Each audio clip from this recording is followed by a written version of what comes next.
Have you ever thought that discipline is actually a reflection of love? I'm Todd Lane, and I'm the executive senior pastor here at Pillar Church. And my wife and I, Belinda is her name, we have three kids. We have one son-in-law, and we now most recently have a grandkid. We've been married for 30 years. And I just want to take a second to talk to you about discipline. We have all sorts of different thoughts, the way we think about it. Certainly, our own life experience has sort of shaped what we think about discipline. But I want to talk to you about discipline as an expression of love. And really, what we should care most about when it comes to discipline, what does God say about it? What does the Bible have to say about discipline? So let me give you a few verses to see what God has to say about discipline. Proverbs 3:11 through 12. My child, don't reject the Lord's discipline, and don't be upset when he corrects you. For the Lord corrects those he loves, just as a father corrects a child in whom he delights. Hebrews 12:6 says, for the Lord disciplines those he loves, and he punishes each one he accepts as his child. I think God's painted a pretty big picture that you should expect discipline from him because he loves you. So here's what the Bible says about us disciplining our children. Proverbs 13:24. Those who spare the rod of discipline hate their children. Those who love their children care enough to discipline them. It's pretty strong language. Ephesians 6:4. Fathers, do not provoke your children to anger by the way you treat them. Rather, bring them up with the discipline and instruction that comes from the Lord. So when you listen to that and you think about how God views discipline, it's always through the lens and the aspect of he loves us, he cares enough about us to not have us stay where we are, but to bring us to a new place that often we can't get to without him disciplining us. In Hebrews 12:6, where it says, for the Lord disciplines those he loves, if you read all through Hebrews 12, as it builds up to it, it's painting this picture of this great cloud of witnesses that are watching us and that we're supposed to strip away every weight that slows us down. It talks about Jesus, that he endured the hostilities so that when we think of that, we can be motivated ourselves to endure. And it's building up to this place of discipline. And in verse 11, it says, though discipline is painful in the moment, there's a peaceful harvest and the right time of living for those who are trained in this way. And so it's leading up, that's in verse 11, and it's building up to this place of really saying what you experience in discipline is really the way that guides us onto the right path. Discipline really, you have to see it as a seed that's planted that's going to have a harvest that you reap in the future. And really for parents, it's going to require that kind of vision to be able to stay appropriately disciplining your children along the way. Look, the reality of it is in the season of time that we have our kids in our home and discipline is a part of what we do, man, the saying goes that the days are long, but the years fly by. And it feels like that, and it can feel like that especially when it comes to discipline. So for me, all of my kids are now adults. My youngest is 18, my oldest is 24, and I'm thankful to see the fruit of God in their lives. And I'm not saying at all that Belinda and I were perfect, but our approach to discipline was to do it in a healthy way, in a way that we sought out the Bible to understand what does the Bible say about discipline, and that shaped how we went about disciplining our kids. I believe what our approach did was look at it from the lens of what is the most healthy way to do this. And as we sought to get wisdom and counsel from people who we admired and thought highly of, it helped shape what we believed was the heart of God as it relates to discipline. So we really had three simple rules when it came to discipline, kind of our ABCs of discipline. A, always explain why the child is being disciplined. There's nothing worse than a kid just randomly getting whacked and having no idea, like, what was that about? You can probably think of examples that might have happened in your own life. It can create scars. So we want to make sure there's clarity. Always explain why they're being disciplined. B is be under control when you're disciplining. Now that's, a lot of times emotion springs up and all of a sudden you can find yourself doing any number of things because we haven't found ourselves in control. So we need to be under control when disciplining, and C, care for them when the disciplining is done.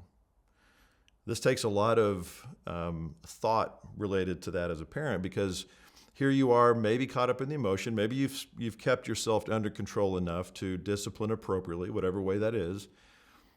But don't let it end there, and meaning that it ends with the discipline. No, it should end with care.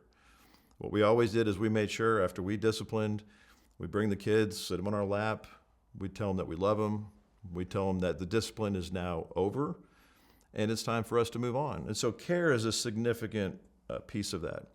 I think when it comes to our role as a parent, there's several roadblocks that I think we encounter for effective discipline. Here's some of the roadblocks. Number one, follow through. Here's the reality. It's going to be hard. Many times as a parent, you think this, as much as this is painful for you, my child, this is harder on me than it is on you. And that's the truth. You're not waking up every day going, how do I go and discipline my kid? Because you know it's going to be hard for them. So oftentimes the roadblock is we don't really want to do the hard thing. We kind of avoid it. We just don't have it in us today. You got to follow through. And as you follow through, you create a pattern that helps to steer the kid on the right path. The second thing is be consistent. Ephesians 6:4, I read it earlier, fathers, do not provoke your children to anger by the way you treat them. Rather, bring them up with the discipline and instruction that comes from the Lord. And when I think about fathers provoking your kids to anger, I think one of the ways we can do that, and it says by the way you treat them, one of the ways we do that is by being inconsistent. So, very practically speaking, it can be very confusing to a kid when they're disciplined randomly for this thing or not for this thing, and they don't have any idea what the rules really are. So really, you need to have rules that are in place and clearly established so that your kids know when I'm going to be disciplined and why I'm being disciplined. We disciplined according to values. So we set up family values in our home, and those values spoke to kind of big picture action and behavior. Now, there's a lot of little ancillary behaviors that can fall under these big picture ones, and so we would discipline from those behaviors. But we always tied it back to a value. The reason we tied it back to a value was consistency, because the behaviors change, and a child can have different ways that they express disobedience that requires discipline and that looks differently, but actually it comes back to the same value. And as children age, the behaviors that they exhibit also change, but they come back to the same value. So if you're always just kind of pointing to behaviors, that can feel inconsistent. When you tie it back to a value, that helps to spread and sort of play the long game when it comes to discipline. The behaviors are going to change as the child grows up, but being consistent with regards to the values is going to be really, really key. And then one of the others, sort of the third roadblock, is don't be emotional. You got to remember, you're the parent. So kids may spike in their emotion. And one of the challenges that we found for us, and I see this in parents all the time, is parents rise to their child's level of emotion. And when we do that, we're essentially giving away our power. We're bringing ourselves to their level. Kids are going to go up and down in their emotion, and as parents, if we are always matching them, then we're sort of neglecting our parental role. Don't get emotional with them. You be steady. You bring sort of the level thinking when it comes to the situation that may ultimately lead to discipline, but it could even just be in a conversation. And so not being emotional is going to be really, really key. The more you're in control of your emotions, then the more you are really in control of the situation. Blinn and I were both raised in homes that I think had an appropriate view of discipline. Very much discipline was a part of the home. It wasn't avoided, but it was done in a healthy way. If you're looking for a resource to help guide you in that, my dad, Tom Lane, wrote a book called Heritage. And it could be a good resource if you're looking for practical ways to approach discipline and how that goes. But you might be the kind of person that was not raised in a home where discipline was done in a healthy way, my encouragement to you would be don't let that experience cause you to distance yourself from discipline. You may go, I don't want to treat my child the way I was treated, and my mom or dad did this when it came to discipline, and that scarred me. I understand that. And so there's a way that you need to retrain and rethink so you don't carry on those same patterns. And I think it's important. I want to give validity to this. It's important to understand our family of origin, because there may be traits and tendencies that are part of how it's in me to operate that I need to correct and change so that I discipline appropriately. Don't get hung up on the method. There's ways you can learn what's the right way to do things that I'm talking about briefly today, that you can think about it. But do more to really think and bring this sort of focus. If you can bring attention to blending clarity and accountability, it's going to provide a safe place where discipline then bears good fruit and not scars. So if your life has been one where you have scars because of discipline, there's a great work you can do to get to a place where clarity and accountability equal a safe place, and discipline can be done then in a safe way. Yeah, so here's what I finally want to say. The most overarching verse that I can give about discipline is summarized in 1 Corinthians 16:14. Do everything in love. It's really as simple as that. When love is your motivation, not pain, not retribution, love, then it allows you to look at really the entire topic of discipline in a different way.